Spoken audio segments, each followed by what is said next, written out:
Hi everyone. Looks like the technical issues with the GoTo training system have resolved themselves this week, and so this is our week 3 class lecture for Aesthetics and Theory of Communication.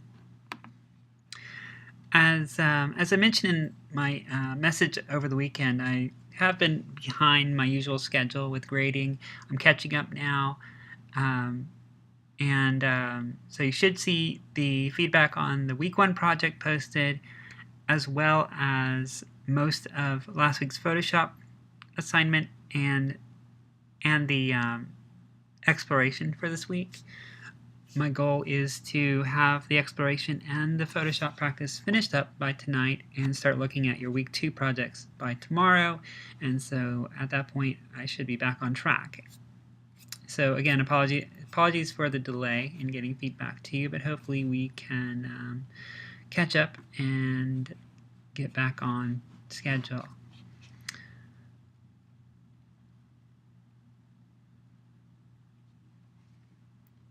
If you do have any questions, be sure to write.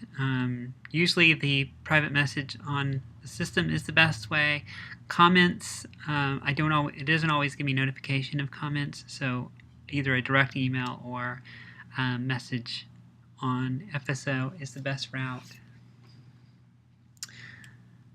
Okay, so this week we are talking about 2 different topics, and actually this is probably the first week we have 2 separate topics to discuss. They're kind of related, but not directly related, and those are use of typefaces and the idea of visual hierarchy. And I think I might refer to this as typography, but it's not really typography. We're not getting into the discipline of typography as far as the tracking and leading and kerning and specific dimensions of typefaces and so forth. Really just looking at styles of typefaces and how they help to establish a particular look and feel for your design, how you can select typefaces that tie in with the rest of the style of your design and build a consistent theme. Also, how you can pick different typefaces that work well together. So we'll look at some ideas around that as well. And then visual hierarchy is really about your composition. It's about telling your viewer in a unconscious way where to look first, what should be the center of attention first, and then where to go from there. So it's kind of creating a what I refer to as a guided tour of your design. And so that'll be the second part of tonight's lecture.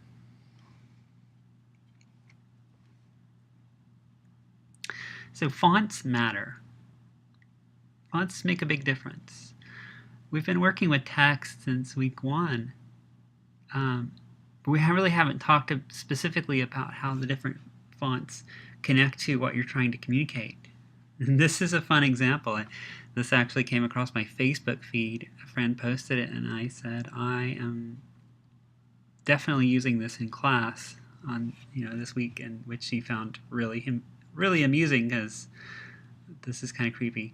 But you can see how much like the imagery can change the context and meaning of a message, the style of the typeface also has an impact. It can either be really sweet or very creepy in this instance. And in similar ways, it can be very businesslike or very friendly or lighthearted or give a specific context.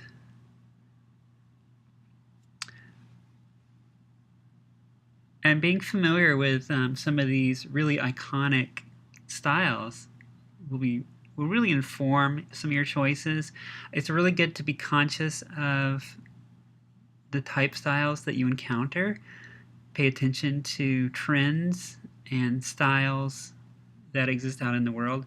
For example, a lot of times with very serious business-like entities, especially like banks, you'll see some very stately and very reserved looking typefaces, these old serif style typefaces. Whereas if you want something to look more elegant, some of the script style typefaces are preferable. There's periods in history that can be represented. This style of typeface you see on this banner, reads Carnival. This is something that has really become iconic in connection with carnivals and circuses and fairs. So if you see that style, a lot of times that will come to mind. It's very similar to some of the old Western styles as well. And then the 1960s flower power, very quirky, odd-shaped lettering and so forth. So connects with that counterculture, kind of the 1960s counterculture idea. And the one in the center is technology.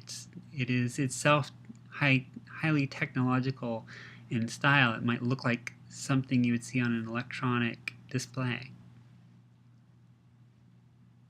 So just as readily as imagery and color, the style of your typeface implies meaning. It enhances the meaning of your designs, whether it's a poster design or whether it's a sign used on a set, or even text appearing on screen in a film or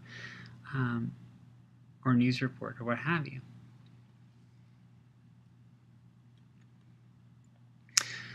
So we're going to look at a few different contexts in which typefaces are used. One of our main focuses this month has been on branding and personal branding. This will come up later in the program as well, in the graphic design course, in the web design course, and so forth. But brands are, typefaces are a big part of creating a unique brand identity. Here are some examples. This probably seems a little odd, but this illustrates how tightly connected the typeface is to the brand itself, because we know this as Coca-Cola. You probably saw this and immediately thought Coca-Cola before realizing that it actually says Google, because it doesn't matter what it says. It is inherently tied to Coca-Cola, this style of typeface.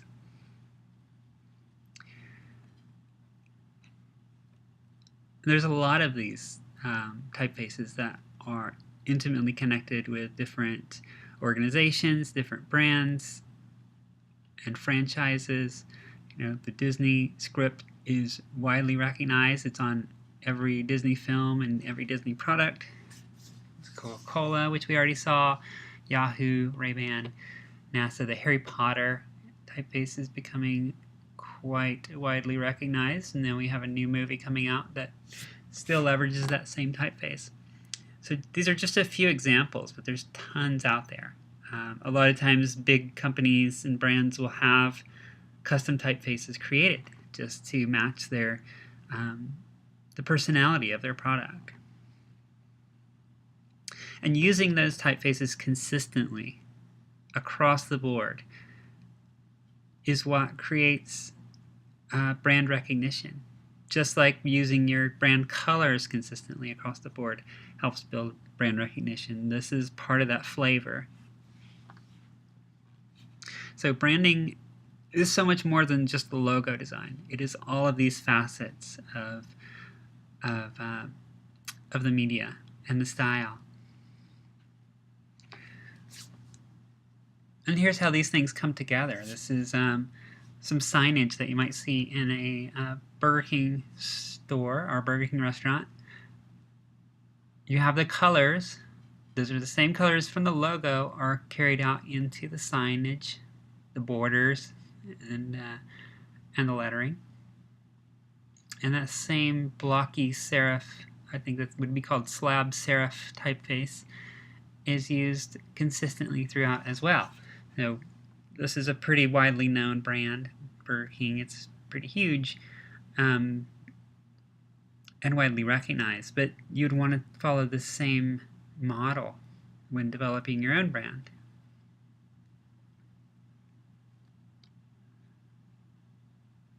And not only in signage, but in packaging, in website design, same typeface, same color schemes, and so on. So So when we look at our mood board project this week, the third part of the mood board project, you're going to be selecting your own brand typefaces. And of course, none of this is set in stone. If this isn't, you're not declaring your brand identity at this point, but you're coming up with choices and doing some thinking and brainstorming. So we have some principles of how to go about selecting typefaces and how to combine typefaces so that you have a little bit of contrast and a little bit of diversity, some options for, say, creating headers and titles and differentiating that from slogans and more extensive copy on a page.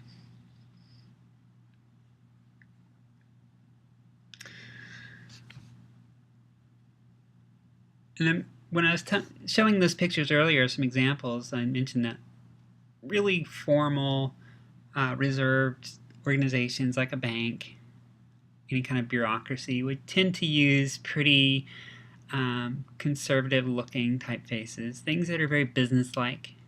A lot of times that will be a serif typeface like Times New Roman or something of that nature. Sometimes it's some of these really classic sans serif typefaces, which are the more blocky lettering without the little curly extensions at the corners. So in this case, this is actually a book cover from the book cover archive that you explored. And in this case, they're trying to make this cover look like some kind of form that you might fill out at government bureaucracy.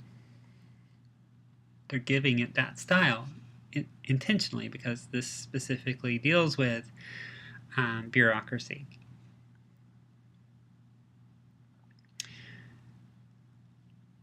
And this furthers the ends that they set out, the goals that they have for this book is to create that kind of impression. Maybe yours is different. Maybe you want to have something more exciting, something more dynamic and action-oriented. Look at some of the typefaces used here. Thrilling Tales has a very old-fashioned look. Actually, both of these look a little bit retro, vintage in their style. Thrilling Tales goes back to the old pulp fiction magazines from earlier in the 20th century, and it has that thrilling tales. Even the shape of the typeface kind of has that zoom effect, that swoosh going from left to right. And the red color with the yellow outline is a very exciting and dynamic color. So it gives it that sense of adventure, excitement and danger. And this dynamic swoosh of the Superman lettering as it follows the little tiny Superman's path up into the sky. The little curve of the text gives it a sense of action. And using those warm colors against the blue background. Both cases, those complementary colors.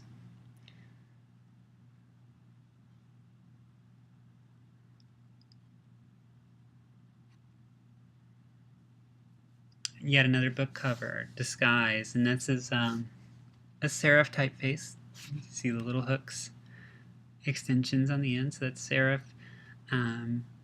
Looks very reserved, kind of an old-fashioned style, and in this case, notice how they've placed this across this blurred image's eyes, where where its eyes would be, and it says the word disguise, so it's kind of a metaphor, a visual metaphor. It's hiding the person's identity.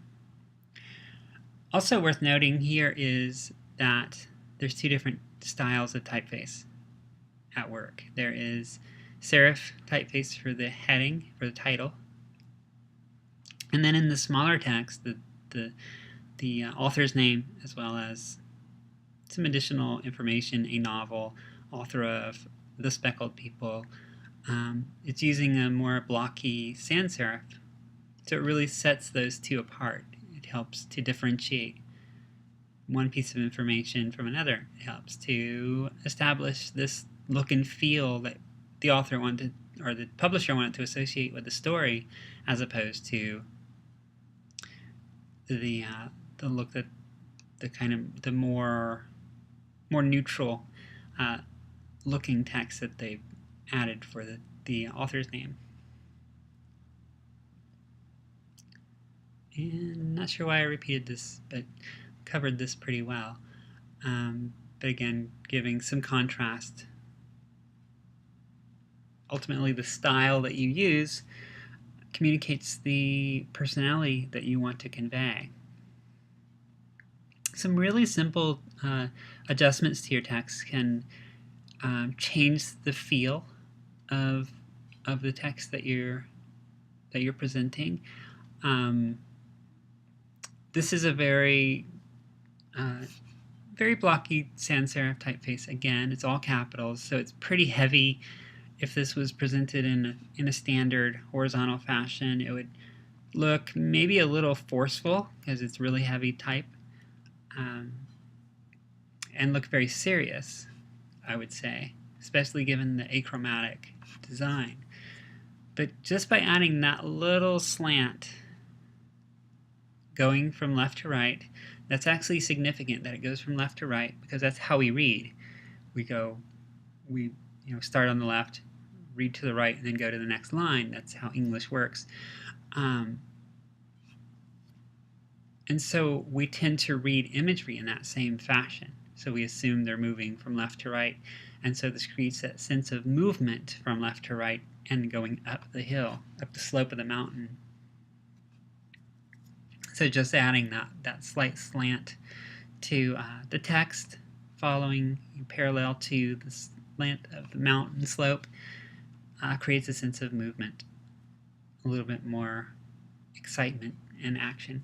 And that's something you can easily do in Photoshop using either the text warping tool, which if you select the text tool, it's up on the top bar, there's the little text warp, or you can use a free transform, which is Command T, or it's under the, I believe it's the edit menu, and then that lets you rotate and move text around. So easy little tweaks that you can do to create a sense of motion and energy.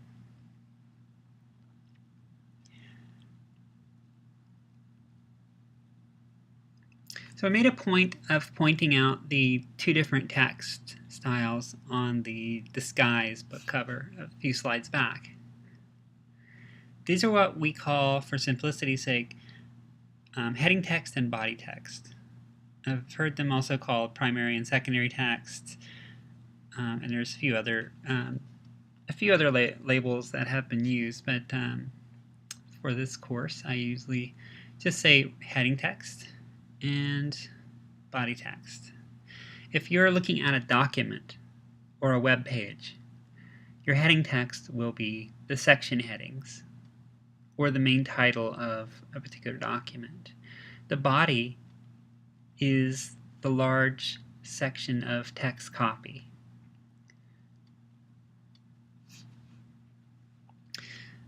In particular with web content, you want to allow your readers to easily skim over the content and find the information that they want, that they're looking for. And that's why headings are very important, because I can see overview versus whatever other sections of specific content are in this document, and this scroll down until I find the one I'm looking for and then quickly locate the details I need. A way to make those headings even more convenient is to make them stand out, make them clearly separate. And to do that, you can use a contrasting typeface. And that's what you see here. There's sort of this slab serif typeface used for headings, and a sans serif, kind of a basic sans serif typeface used. That's probably Helvetica used for the body. And it just sets those pieces apart. We're really focused on two-dimensional design this month, so we're not going into really text-heavy documents, but that same idea still applies. You can make use of heading text to create a sense of personality and style, giving that a really unique quality, but then really focusing on readability for your body text, for the fine details. So the heading might be very stylized, very artistic and individualized, whereas the body text is kind of getting down to business. It's just, I want to get this information across and I don't want it to be difficult to read, so you make use of something that's pretty traditional and pretty commonplace.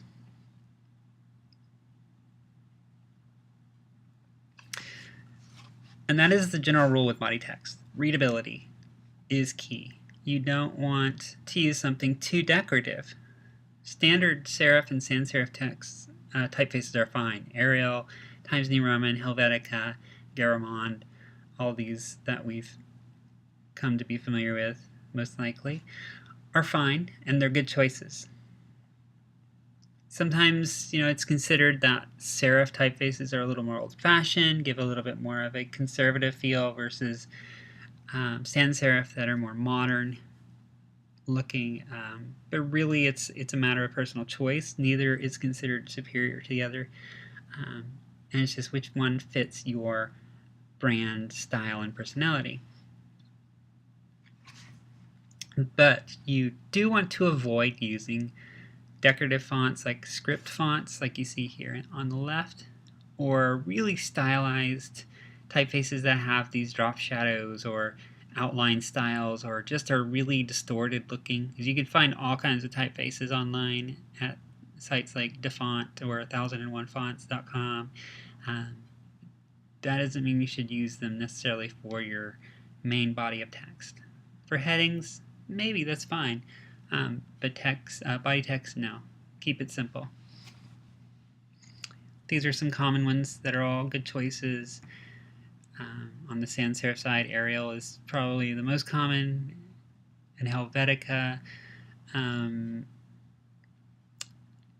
lot of these are very similar, but they do have some personality to them, especially Futura or Lucida Sans, Verdana. Start getting into some really different and unique styles. Just very subtle, but some uniqueness. And the same goes for the serif typefaces. You have traditional Baskerville or Times New Roman, or some more modern looking Lucida, Rockwell that has a very old-fashioned, almost small townish feel to me. So putting some thought into your brand personality will also apply here, but you still want to keep it pretty basic and readable. The headings and titles is where you can really get creative. And this is where you see things like the Coca-Cola font or the Disney font. You can really express your personality here. The only rule is you want it to be distinctive from your body text. So the basic rule of thumb that's in the article that I assigned is if you're using serif body text, use a sans serif for your headers, and vice versa. That's a very fundamental rule, and it's an easy way to set them apart. Sometimes you'll have a family of typefaces like Helvetica New that has specifically distinct Helvetica New Black or Helvetica New Bold, which are really heavy fonts or heavy font weights and are meant to be headings versus the medium or standard, which is meant to be body text. And so those easily differentiate each other, even though they're both sans serif. So that's the one case where you can use the same typeface for both, as long as it's differentiating itself. There's a little bit of artistry involved in this, in deciding which fonts go together, because not all of them do. Sometimes typefaces can be just too similar in style, and And so you wonder why you chose those, because they're so similar that it almost looks like maybe it was a formatting error, that you just picked the wrong typeface and you meant them to match. But here's some examples, and this is something I found online, just a list of different brands. I'm not entirely sure if these are real or fictional brands, but notice the differences in styles. Futura with Georgia, which is kind of a ultra modern versus a little more traditional. So that has that contrast. The super rounded Heffler text, actually I just answered my own question. These are not real brands. These are actually the name of the fonts. But Heffler text paired with Helvetica, so very round and organic, paired with angular and blocky. So you have that kind of contrast. A really friendly script type font. I'm looking at Thirsty Rough here, combined with Museo Sans. So it's a very friendly, loose, almost handwritten style paired with something that's very structured.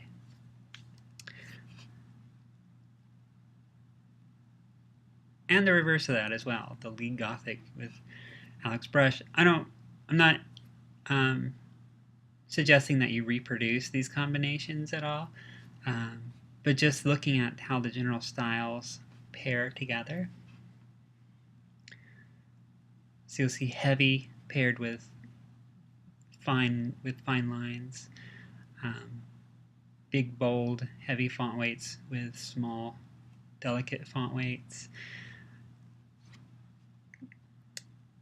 And the common ground is a lot of contrasting style. Don't use two script fonts together, because that will just look confusing. It's good to avoid two serif or two sans serif paired together, because they're so similar. But do look for a difference in the weight, how heavy the typeface is. Light paired with heavy is good. Delicate paired with bold. Let's see if there's an example. Yeah, the Hominis with Helvetica Light is kind of something I had in mind. You'll see really heavy, monumental-looking typefaces that give a lot of authority and power, and so when you use something like that for your headings, it's good to have something a little friendlier and a little less intimidating for the body text, so there isn't competition and it's not overpowering.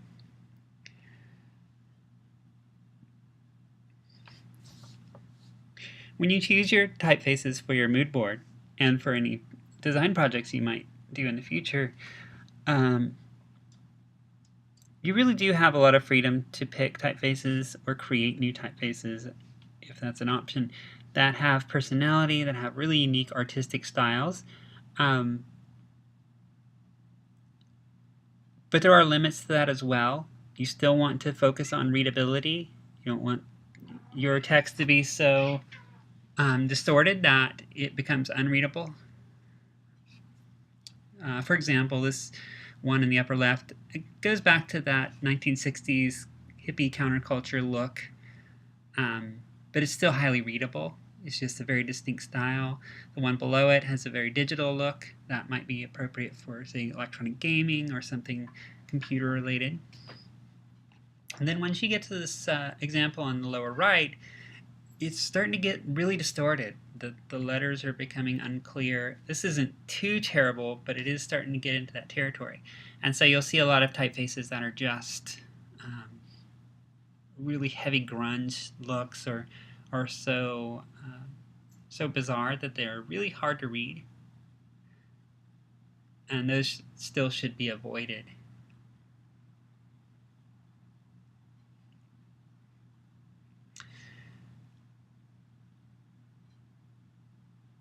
There are some really quick tips as far as do's and don'ts for formatting text in a document or in a design.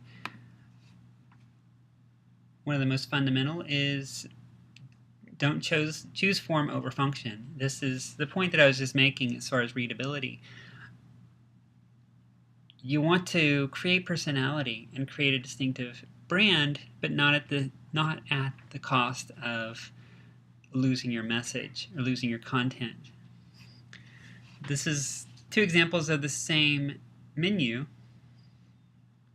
On the one on the left, it uses the distinct decorative typeface for the headings, but a very readable traditional typeface for the details, as opposed to one where that decorative typeface is used throughout, where it becomes almost impossible to read, and at least not pleasant to read, even if it is possible. So go for function first, form second, and then find a happy balance.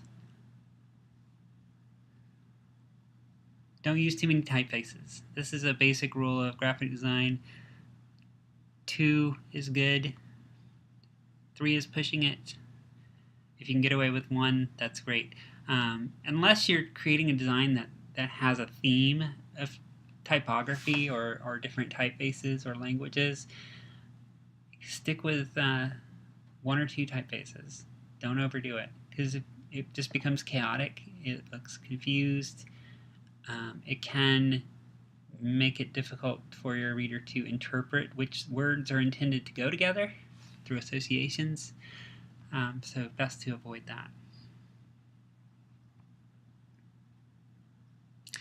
Always use good contrast. This is a point that I've commented on frequently in the Photoshop practice assignments.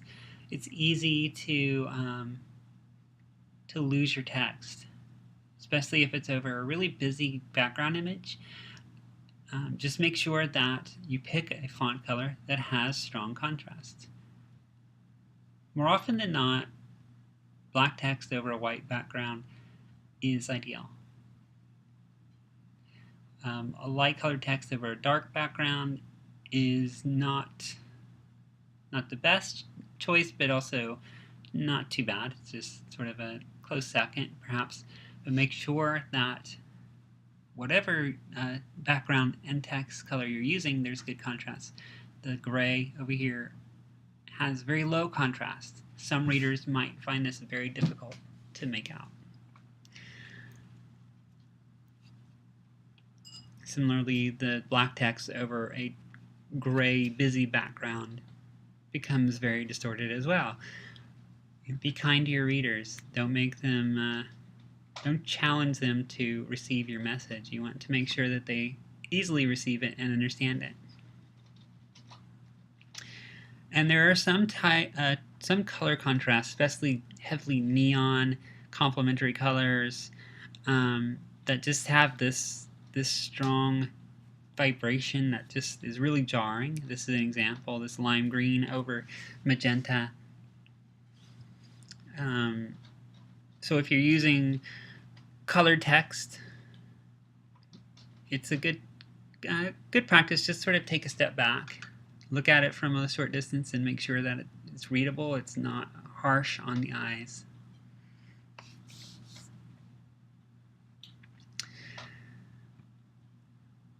And this is a fun one. This is association, which means which groups of text are meant to go together. How do you read this?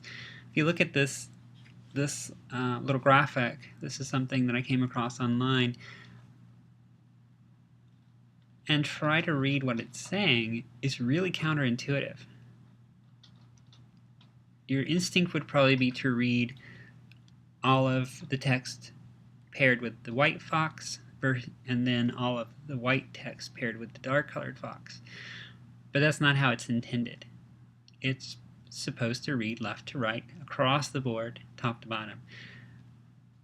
Don't trick your audience like this. This is just poor design.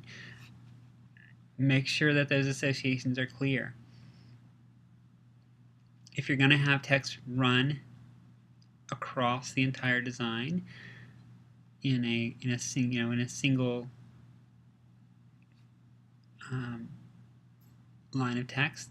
Make those associations clear by having them appear in the same color, appear close together.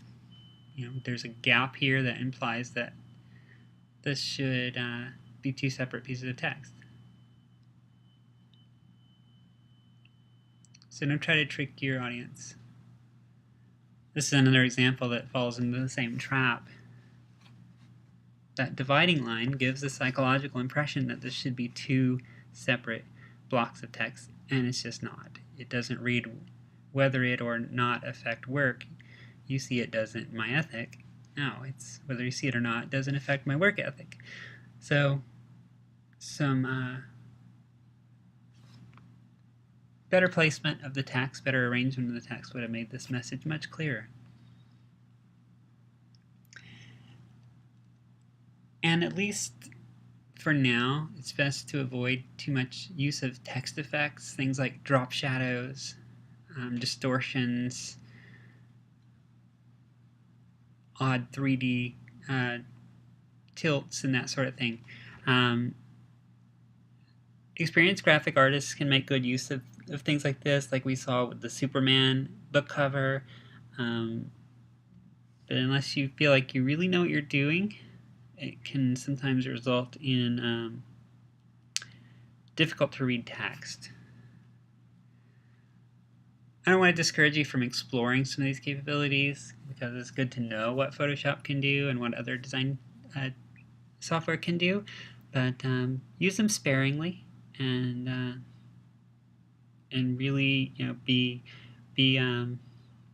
objective in deciding if this really looks good and if this is really readable.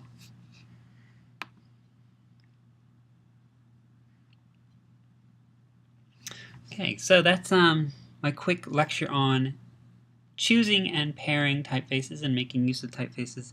What you'll be doing for this week's mood board project is selecting two typefaces. One will be the heading typeface, and one will be your body typeface. And keep these principles in mind. Select a heading typeface that matches the brand personality that you're wanting to convey. Really consider your mission statement and your design themes in this. What kind of typeface will match that?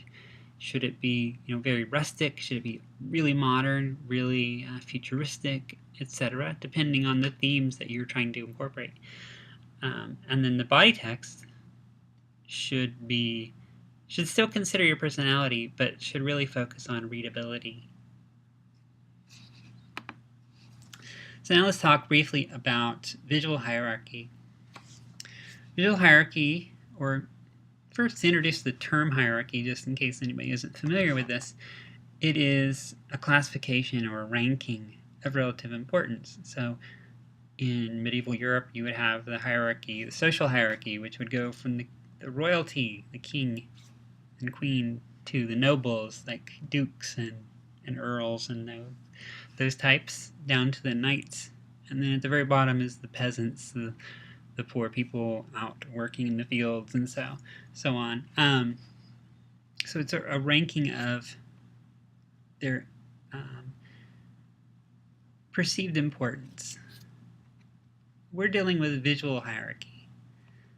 So this is the hierarchy of visual importance.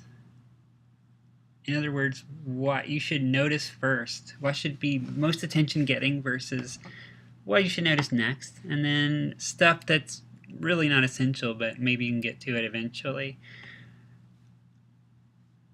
This is a very deliberate arrangement of elements. You make use of things like color, size, placement,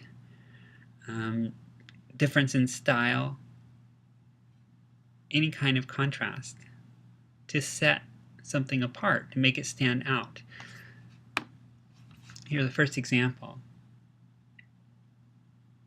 This poster makes use of complementary colors. We looked at this last week, right? Orange and blue. That orange cup is going to stand out so strongly against that cool blue color that it easily commands attention. That's what our eye will go to first. And that's important because in this case, the cup is very symbolic of the nature of this business. This is a coffee shop, the perfect blend. Also symbolic is the, I believe that's a treble clef associated with the cup of coffee. That's sort of the steam coming off is forming that shape. So this becomes one single object that is very symbolic and commands attention. So that's the top of our hierarchy, is that most dominant object. Moving down the hierarchy, we might have this title text. It's very large.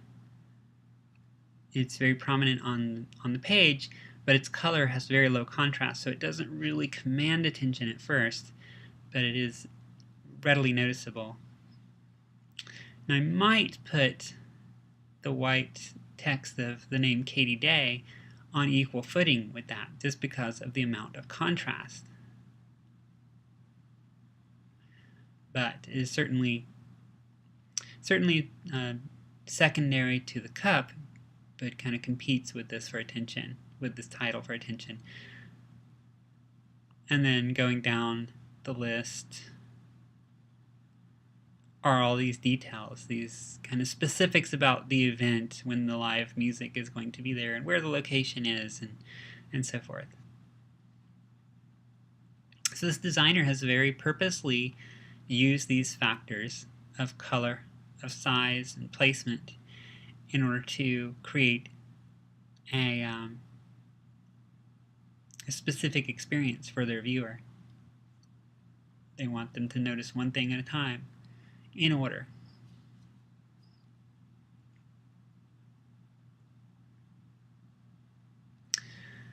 Hierarchy is communicated through color contrast, which is probably one of the more powerful ways. You saw this in your Photoshop practice last week when you changed the color of objects and made them stand out very strongly in some cases, or blend in other cases.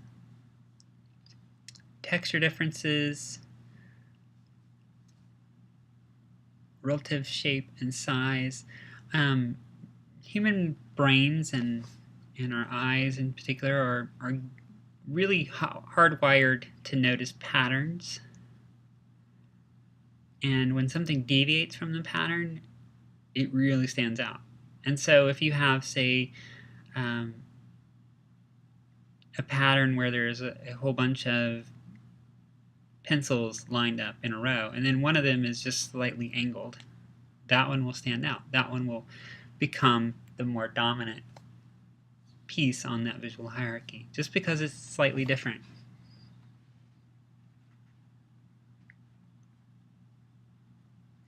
This is an example that came up in the exploration tonight, and this one is a really straightforward example of visual hierarchy.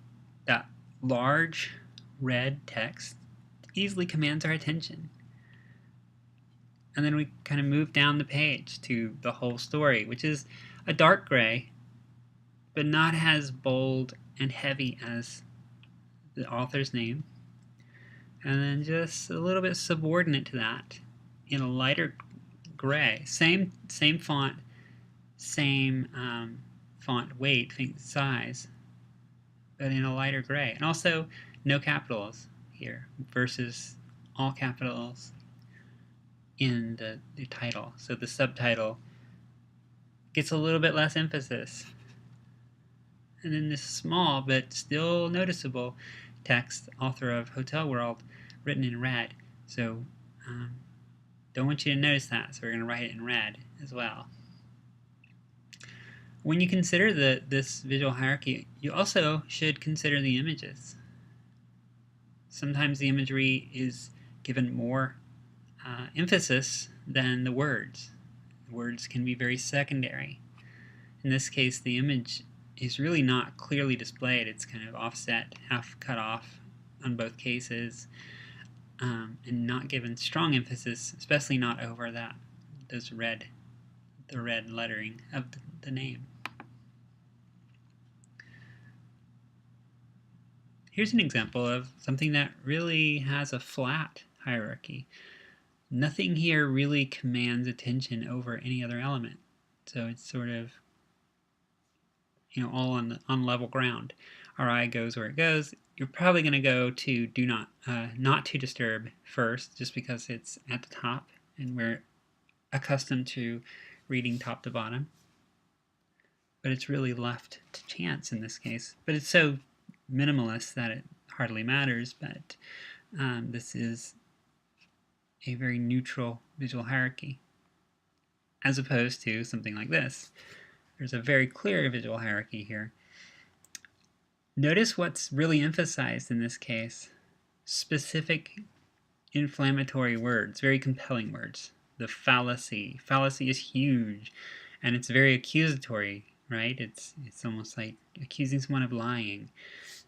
And you'll see that pretty often, that the more emotionally inflammatory words will be given emphasis because they grab attention. They are very compelling and get us interested in what the content might be.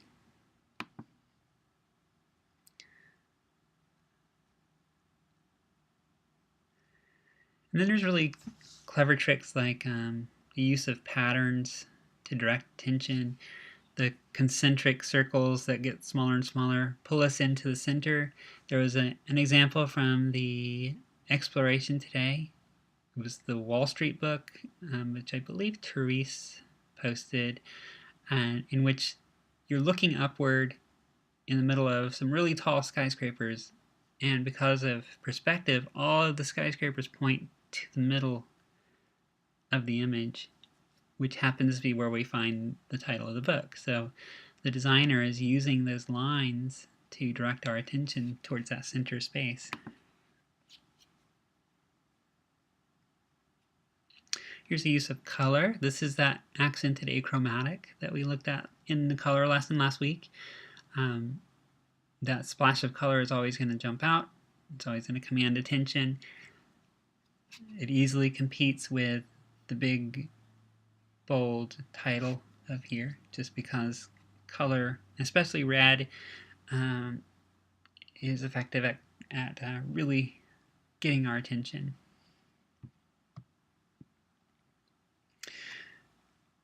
And just to reiterate that these principles are media neutral, which means that even though we're talking about book covers, this isn't just about book covers. You can make use of visual hierarchy in web design. In fact, you should make use of visual hierarchy in web design, as well as film, television, any other kind of video, you name it. And so using the same techniques, using red to call attention to the most important elements, the main content area and the register button.